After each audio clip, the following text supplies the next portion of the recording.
राज्य बीजेपी कार्यालय में मिश्रण पर्व पद्म धरिले 5 वार्ड मेंबर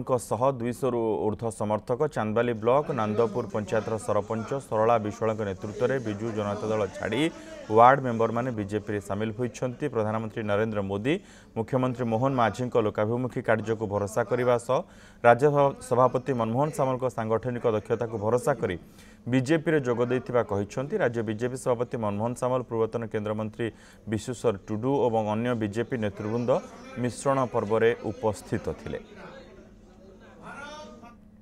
निश्चित भाव स्वागत करी अभिनंदन जनइबी समस्ते आम जो आज दल काम मिसिले पुणी कम कले घर बड़ जो कथा कहते प्रकृत में समस्ते आम समस्ते मिसी कम करुले आठिकार डेभलपमेंट कम एवं 2004 धामनगर विधानसभा थिला नागपुर से समस्ते मत न जन कम करते मत भोट सीट देते निर्वाचन पर भोट मुझे देखी मुझे लीड हो आश्चर्यचकित होती 3 नंबर कि 1 नंबर हो गई।